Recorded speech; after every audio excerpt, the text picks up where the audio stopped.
आइए शुरुआत कर रहे हैं कि हमेशा मोटिवेट कैसे रहे। तो मैं इसमें कुछ एक्सपेरिमेंट नहीं बता रहा हूं, इसमें मैंने जो अपने लिए यूज किया है वही सारी बातें मैं इसमें बताने जा रहा हूं। सबसे पहला देखो, डीमोटिवेशन कहां से आ रहा है। सबसे बड़ा सवाल है कि आखिर हम डीमोटिवेट क्यों हो रहे हैं। तो उसका सबसे बड़ा रीजन है, हम कहेंगे कि मोबाइल। देखो, आपको जितने लोग कनेक्ट होंगे, जितने लोगों से आपका जुड़ाव होगा, जितने लोगों से आपका परिचय होगा, जितने लोगों से आपके संपर्क होंगे, संचार होंगे, उतनी जानकारी आपके पास पहुंचेगी और उतना ही डिमोटिवेशन। क्योंकि समाज में उत्साहित लोग कम हैं, निरुत्साहित लोग ज्यादा हैं। तो आप जितना ज्यादा उनसे संपर्क में रहेंगे उतना डिमोटिवेशन तो रहेगा ही। तो जब मैं तैयारी करता था, यकीन मानिए मुद्राओं की शायद ऊपर वाले के हिसाब से कभी कमी नहीं रही, क्योंकि मैं अपने 19वें साल से ही पढ़ा रहा हूं और शायद ही मैंने कभी, मतलब एक तरीके से कह सकता हूं कि जब मैंने जॉब स्टार्ट की तब से किसी प्रकार के कोई आर्थिक रूप से तो मुझे दुख नहीं रहा। तो सब चाहूं तो मैं मोबाइल, लैपटॉप सब रख सकता था, लेकिन कभी भी मैंने 1000 रुपए और 1200 रुपए से बड़ा वो मोबाइल नहीं रखा जो हम कहेंगे कि केवल कॉलिंग के काम आता था। इसलिए जितना संपर्क कम रहेगा उतना ही आप मोटिवेट ज्यादा रहेंगे, मेरा यह दावा है, क्योंकि मेरा अपना पर्सनल व्यक्तिगत इसमें अनुभव है। अगर हम इसमें दूसरी बात कहें तो मोबाइल के बाद सोशल साइट्स, जितनी भी सोशल साइट्स हैं, आज भी यकीन मानिए सोशल साइट्स पर संपर्क बहुत ही कम है। और तभी है बिल्कुल जब जरूरत है कि नहीं, बिल्कुल सोशल होना जरूरी है। क्योंकि मैं जब आप लोगों को पढ़ा रहा हूं तो मैं सोशल हो ही चुका हूं, मैं अपने दायित्व का निर्वहन कर रहा हूं। तो सोशल साइट्स बहुत मिनिमम। क्योंकि यकीन मानिए सबसे ज्यादा तकलीफ कब हो रही है हमारे भारतीयों को, खुद के दुख से दुखी नहीं है भारतीय, दूसरों के सुख से ज्यादा दुखी है। और यहां मैं बताऊं कितना दुख है, शॉर्ट टर्म। किसी का देखो, किसी व्यक्ति ने फोटोग्राफ डाला तो सामने वाला जब देख रहा है तो उसको तो लग रहा है कि व्यक्ति अपनी जिंदगी में बहुत खुश है, लेकिन वो फोटोग्राफ तो 1 मिनट का है ना। वो 1 मिनट की खुशी और हो सकता है वो 23 घंटे बहुत दुखी हो, पर तुम्हें उसने दुखी कर दिया उस फोटोग्राफ के कारण। तो मैं सजेशन देता हूं कि सोशल साइट से कांटेक्ट बहुत न्यूनतम रखिए। ऐसी कोई जानकारी नहीं है जो आपको सामान्य किसी और स्रोत से ना मिल पाए और वो सोशल साइट से मिल जाएगी। ये उन लोगों के लिए होता है जिनके पास कोई टारगेट नहीं है, जिनको लगता है कि अब उनके जीवन में मोक्ष प्राप्ति का समय आ चुका है, जिनकी मृत्यु निकट हो चुकी है, जिन्हें लगता है कि अब उनके जीवन का कोई दूसरा विकल्प या और उनके जीवन का कोई दूसरा उद्देश्य नहीं बच चुका है। ये उन लोगों को छोड़ दीजिए, यकीन मानिए न्यूनतम रहिए सोशल साइट्स पर। और तीसरा, जितना ज्यादा हो सके सामाजिक संबंध भी कम रखिए। बिल्कुल लोगों को स्वार्थी कहने दीजिए। सामाजिक संबंधों का मतलब हुआ अपने परिवार से बात करिए, बाकी कहीं पर नहीं। मित्र की बात है तो बहुत कम मित्र बचे हैं वर्तमान के युग में। आप अगर गिने चुने कहेंगे तो एक आध मित्र आपको लगेगा जो मित्र हैं। तो बहुत ही कम लोगों से संपर्क करिए, सारी बातें शेयर करने वाला कोई एक आध व्यक्ति हो सकता है। मिनिमम रखिए सामाजिक संबंध, क्योंकि जितना दुख वर्तमान में तुम्हारे जीवन में सामाजिक संबंधों से आ रहा है ना, उतना दुख कोई भी उत्पन्न नहीं कर सकता। और मेरा तो मानना होता है कि इस मानव जीवन में सबसे बड़े उसके दुखों का कारण वो स्वयं है और उसके स्वयं के लिए जिम्मेदार है उससे जुड़े हुए ये सारी बातें। तो अगर एक सिंपल सी मैं बात कहूं कि हमेशा मोटिवेट रहने के लिए इन 3 चीजों को हटाइए, अब क्या करें उसे ध्यान देते हैं। कभी कभी हम खुद से भी दुखी हो जाते हैं कि हमारा जो परिणाम है वो अच्छा नहीं आ रहा है। कई बार छोटी छोटी एग्जामों में फेल होने से डर लगता है। जैसे हम कहेंगे कि हमारा मेडिकल की जब तैयारी थी तो लगातार 3 वर्षों तक हम केवल तैयारी करते रहे और फेल होते गए, तो बहुत दुख रहा। तो कई बार जब डीमोटिवेशन होता था तो हम क्या करते थे कि सबसे पहला तो कमरा, हम जिस कमरे में पढ़ रहे होते हैं, जहां पर भी पढ़ रहे होते हैं, बिल्कुल पॉजिटिव एनवायरनमेंट के लिए जितनी हवाबाजी हो सकती है ना, बहुत बड़ी बड़ी बातें कि जितना ज्यादा दुख होगा सफलता उतनी बड़ी होगी, लिखते चलो, बहुत असर डालती है ये। जितना ज्यादा मोटिवेशन लाना चाहते हो कमरे को भर दो। जैसे कि आप कह सकते हैं कि स्वामी विवेकानंद जी ने कहा है कि स्ट्रगल ही जीवन है, और जहां पर स्ट्रगल खत्म वहां मान लीजिए कि मृत्यु है। या फिर हम कह सकते हैं कि कलाम साहब की बहुत सारी बातें आप उसमें लिख सकते हैं। या मैं कहूं कि भर दीजिए कमरे को जितने ज्यादा स्लोगन से, पॉजिटिव, सब कुछ पॉजिटिव। 5-10 स्लोगन लगभग दीवारों पर लगे होने चाहिए, ताकि किसी भी समय जब नकारात्मकता दिमाग में आए तो उन स्लोगनों को पढ़कर मस्तिष्क में उन नकारात्मकताओं से लड़ने की ताकत तो विकसित हो जाए। तो पहला उपाय मैं जो करता था हमेशा मोटिवेट रहने के लिए, कि हमारे कमरे में हमेशा ही जितना पॉजिटिव हो सकता है वो इन्वायरमेंट रहे। पॉजिटिव इन्वायरमेंट बहुत जरूरी होता है कई बार नकारात्मक ताकतों से लड़ने के लिए। तो अपने कमरे को पॉजिटिव बनाइए, बहुत सारी चीजें अच्छी रखिए और लिखते चलिए बार बार कि जितना मैं स्ट्रगल करूंगा मुझे उम्मीद नहीं, गारंटी है कि मैं उतना ही ज्यादा सफल होऊंगा। फिर अपनी मर्जी से कुछ लिखते चले जाइए कि देखेंगे अगर सफल हुए तो बहुत बढ़िया है, नहीं सफल हुए तो अंतिम परिणाम मृत्यु तो सबकी ही है, हमारी भी होगी, क्योंकि अंतिम और क्या हो सकता है, इससे बड़ा तो कुछ परिणाम नहीं है इस पृथ्वी पर, मृत्यु से बड़ा कोई परिणाम नहीं है। तो अंतिम परिणाम की कल्पना कर लेते कि क्या होगा, और मर जाएंगे और क्या हो सकता है, बस इससे ज्यादा नहीं हो सकता है, अंतिम है ये। इसलिए आदत डालिए। दूसरा जो दूसरा उपाय है लोगों से अलग होने के बाद, अपने कमरे का इन्वायरमेंट पॉजिटिव रखने के लिए स्लोगन वाली जो चीजें हैं वो चिपकाइए। अगर खरीद नहीं सकते तो कागजों से लिखकर चिपका दीजिए। दूसरा कविताएं बहुत अच्छी होती है। आज के जमाने में भी बहुत सारी ऐसी कविताएं, बहुत सारी ऐसे वीर रस से भरी हुई पोएम्स होते हैं, जैसे कि हम कहेंगे कि लहरों से डरकर नौका पार नहीं होती, बहुत अच्छा पोयम है जिसे आप बार बार दोहरा सकते हैं, बहुत अच्छी एनर्जी देती हैं। या फिर मैंने आपको एक क्लास में एक पोयम दी थी कि कब तक मुझको रोकोगे, उसे आप देख सकते हैं। या सफर में धूप तो होगी, चल सको तो चलो, जो निज़ा फाजली जी की कविता है उसे भी आप देख सकते हैं। मैं बार बार सजेस्ट देता हूं कि 5-6 कविताएं हमेशा तैयार रखो। निज़ा फाजली जी की कविता है उसे भी आप देख सकते हैं। मैं बार बार सजेस्ट देता हूं कि 5-6 कविताएं हमेशा तैयार रखो। और जब भी मुझे बहुत दुख होता था मैं जोर जोर से चिल्लाकर उन कविताओं को पढ़ता था, जोर जोर से, ताकि अंदर से फील आ सके, एनर्जी आ सके और मैं उन नकारात्मक ऊर्जाओं से लड़ सकूं। और तीसरा, अगर थोड़ा बहुत संगीत सुनने का भी मन होता है कई बार, तो मोटिवेशनल बहुत सारे गाने हमारे बॉलीवुड में हैं। तो मोटिवेशनल जो सॉन्ग्स होते हैं, जैसे कि आरंभ है प्रचंड जो सॉन्ग है उसे भी मैं बार बार सुनता था। तो जो मोटिवेशनल सॉन्ग्स होते हैं ना, वो भी कई बार एनर्जी को लाते हैं। अगर आप किसी भगवान पर विश्वास रखते हैं तो आप उनकी भी गानों को सुन सकते हैं। हमें मदद चाहिए उस नकारात्मक ऊर्जा में, हमें मदद चाहिए सकारात्मक ऊर्जा की जो उस नकारात्मक ऊर्जा को खत्म कर सके।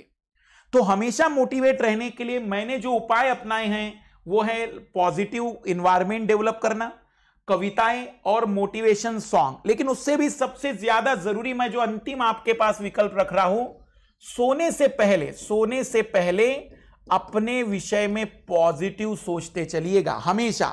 देखना ये बहुत भयानक एनर्जी आपको देगा, जो मैं महसूस करता हूं और आपको ये खुद फील होगा। मैं जो देखता हूं, मैं जो महसूस करता हूं कि लगातार सोसाइटी में नकारात्मक ऊर्जाएं बढ़ रही है। ऐसी परिस्थिति, जैसे हम जन्मजात तो आलसी थे नहीं, हम जन्मजात तो कामचोर थे नहीं, हम जन्मजात तो असफल नहीं थे, फिर आखिर ये लक्षण हमारे अंदर किसने लाए? समाज ने। क्योंकि समाज में लगातार पॉजिटिव ऊर्जा वाले लोग कम होते चले गए। और उसका एक बड़ा रीजन है, जितना जल्दी हम नकारात्मक चीजों को आइडेंटिफाई कर लेते हैं उतना आसानी से हम अच्छी चीजों को आइडेंटिफाई नहीं कर रहे। ये बहुत कठिन परिस्थिति है।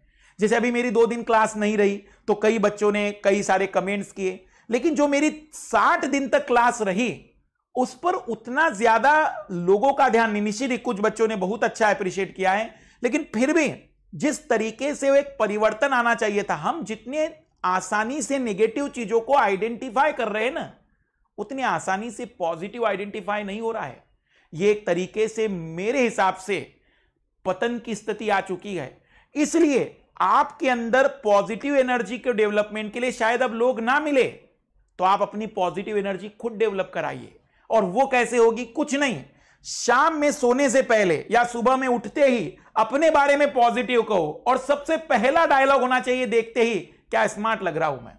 क्योंकि दुनिया को अगर स्मार्ट नहीं लग रहे हो, खुद को अगर स्मार्ट नहीं लग रहे हो, तो क्या खाक दुनिया को स्मार्ट लगोगे?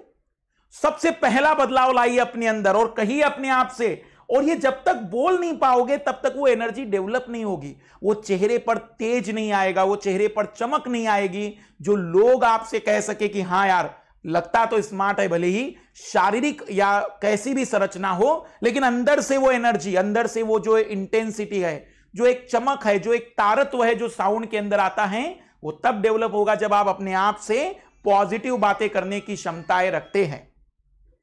एक सिंपल सी बात मैं कहूं तो प्रतिदिन प्रतिदिन प्रतिदिन देखना, शुरुआत में कठिनाई होगी, लेकिन इस फार्मूले को अपनाना, मैं दावा कर रहा हूं 15 दिन के अंदर अगर परिणाम न मिले तो सीधा क्लेम कर दिया करिए कि मधुकर सर बहुत ही खराब इंसान है, सीधा बोल दिया करिए। मैं बता रहा हूं कि केवल 15 दिन तक एटलीस्ट 2 मिनट, शुरुआत में ज्यादा नहीं तारीफ हो पाती है, कठिन होता है, पर एटलीस्ट 2 मिनट तारीफ करनी है। कैसे? मैं बहुत ईमानदार हूं, मैं ऑनेस्टली सारे काम करता हूं, मैं मेहनती भी हूं, मैंने आज तक सारे काम बहुत मेहनत से पूरे किए हैं, और मैं सबका ध्यान भी रखता हूं, मैं समाज के लिए एक बेहतर विकल्प हो सकता हूं, और मुझे बहुत काम करने हैं, क्योंकि इस पृथ्वी पर मुझी को बहुत सारे काम करने के लिए भेजा गया है, क्योंकि बाकी लोगों से शायद काम न हो, इसलिए मुझे बदलाव लाना है, मुझे बेहतर करना है। और मैंने अपने जीवन में आज तक हर बार ईमानदारी से काम किए हैं, सबका ध्यान रखा है, मैं सभी पर बेहतर काम करूंगा, मैं अपनी मेहनत को और डबल करने का प्रयास कर रहा हूं, लगातार करते चलूंगा, मैं परिणाम लाने की बात कर रहा हूं, मैं सब कुछ बेहतर से बेहतर करना चाहता हूं, इस समाज को, इस देश को, इस समस्त इस पृथ्वी को एक ऐसे वातावरण में ले जाना चाहता हूं जहां पर सारे लोग केवल मदद करने के लिए आगे बढ़ सके। एक सिंपल सी बात कहें तो हम कह सकते हैं कि शुरुआत में तकलीफ होगी, क्योंकि अपने बारे में तारीफ करना कठिन होता है। मेरी तो प्रैक्टिस है, क्योंकि मैं करते रहता हूं, इसलिए आप शुरुआत में 2 मिनट बताते चलिए, बहुत अच्छा कर रहे हो तो बढ़िया है, और अप्रिशिएट करो खुद को। छोटा छोटा काम होता है, जैसे मान लो आपने ओशनोग्राफी हमसे पढ़ा, आपने पूरे नोट्स बना दिए, तो तारीफ करो, आज ओशनोग्राफी हमने पूरा कर लिया है, आज हमने अपने से पूरा पहला वादा कंप्लीट कर दिया है। तारीफ करने की आदत डालो खुद की, सबके सामने नहीं, अकेले में। जब आप अकेले में आप खुद की तारीफ करते हो तो इसे कहते हैं आत्मविश्वास, और जब आप सबके सामने अपनी तारीफ करते हो तो इसे कहते हैं ओवर कॉन्फिडेंस, और यह नकारात्मक हो सकता है।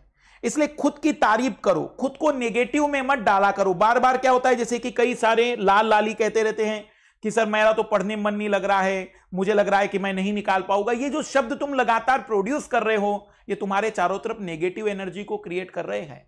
बदलाव लाओ अपने अंदर, और ये सोचो कि तुम्हारे पास ऐसी कौन सी कमी है जिसके कारण तुम्हें लगता है कि तुम बाकी लोगों से बेहतर नहीं हो। ऐसी कौन सी बात है जो तुम्हारे अंदर नहीं है? सब कुछ है, सब कुछ है, बस तुम उसे पहचान लो, उसे देख लो। बहुत आसान है। और यूपीएससी के बारे में तो सोचा करो, बहुत घटिया एग्जाम है, इजी है, अभी निकाल देंगे। मेरे लाल लाली यूपीएससी को ही बहुत बड़ा कर देते, बहुत बड़ी एग्जाम है, बहुत कठिन है। तो फिर अपने आप को चींटी बना दो और उसको बनने दो पहाड़। खुद बनो, खुद परिवर्तन लाओ, और बार बार चिल्लाओ बहुत घटिया एग्जाम है, अभी तो निकाल देंगे, इजी है, बहुत ही सिंपल एग्जाम है, कभी भी हम इसको क्वालिफाई कर सकते हैं। बस थोड़ा सा डेडिकेशन करना है, थोड़ी सी मेहनत करनी है, करेंगे हम बिल्कुल। तो अपने आप को बड़ा करिए। अपने आप को बड़ा करने का मतलब मानसिक रूप से बड़ा करिए। शारीरिक बड़ापन कितना भी हो जाए, यदि मानसिक बड़प्पन नहीं आया है तो समस्याएं बढ़ेगी। और कोशिश करिए, अंतिम जो मैं कहता हूं, माफ करने की आदत, जो 5वां होता है, शरीर को और मानसिक तनाव कम देने हैं तो माफ करना। माफ करना मतलब किसी ने कोई तकलीफ दी, ज्यादा मत सोचो ना, क्यों सोच रहे हो ज्यादा? जितना ज्यादा सोचोगे तुम्हें तकलीफ बढ़ रही है ना। जैसे मैं जब यूपीएससी की तैयारी कर रहा हूं, मैं जब प्रतिस्पर्धा परीक्षाओं की तैयारी कर रहा हूं, तो लोग कुछ भी बोलकर चले गए, माफ किया मैंने, ऐसा अंदर से कह दिया कि जाओ आज तुम्हें क्षमा करते हैं। अंदर से फील आता है कि चलो भाई माफ कर दिया, अब अपने काम पर लग जाते हैं। तुम्हारे अंदर पॉजिटिव एनर्जी बढ़ती चली जाएगी, तुम्हारा तनाव कम होता चला जाएगा, क्योंकि किसी ने कुछ कहा, फिर तुमने कहा कि मैं सिलेक्शन होकर बदला निकालूंगा। इतना टाइम नहीं अपने पास है, कोई सिलेक्शन लेकर बदला निकालने जैसी छोटी सी घटना के लिए काम नहीं कर रहे हैं। तो माफ करने की आदत डालो। हाँ चलो माफ किया, और अंदर से कहा करो क्षमा करते आज उन्हें। क्षमा करना मतलब तुम बहुत बड़े व्यक्ति बन चुके हो। इसलिए जब भी कोई अड़ोस पड़ोस के लोग, कई बार जैसे मेरे पास भी मैसेज आते हैं कि परिवार के लोग भी विरोध कर रहे हैं, करने दो, माफ करते चलो, और तुम अपना काम चलने दो, पढ़ते रहो, लोगों को कुछ भी कहने दो, परिवार के लोगों को कुछ भी कहने दो, माफ करते चलो। तुम बड़े होते चले जा रहे हो, और बहुत जल्द ही तुम परिणाम की ओर भी आगे बढ़ने वाले हो। जितना विरोध करोगे दुख उतने बढ़ेंगे, समस्याएं उतनी बढ़ेगी, और जितना ज्यादा माफ करते चलोगे तुम फील करोगे कि तुम्हारा जीवन सरल होता जा रहा है, आसान होता चला जा रहा है। लोगों को समझने दो कि तुम कमजोर होते जा रहे हो, लेकिन तुम वास्तव में शक्तिशाली बनते चले जा रहे हो। इतने ज्यादा शक्तिशाली बन रहे हो कि जिन लोगों से की औकात थी तुम्हें कभी बोलने की, वो आज तुम्हारे सामने बोल नहीं सकते हैं।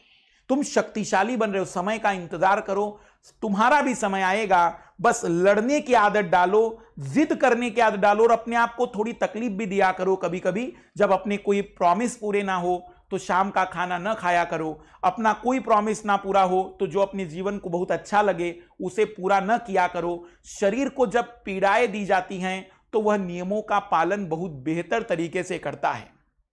इसलिए मैं अपने स्टूडेंट्स, अपने लाल लालियों को बता दूं कि जितना ज्यादा मोटिवेट रहोगे, जितना पॉजिटिव रहोगे, उतना ही यूपीएससी आपके बहुत नजदीक है।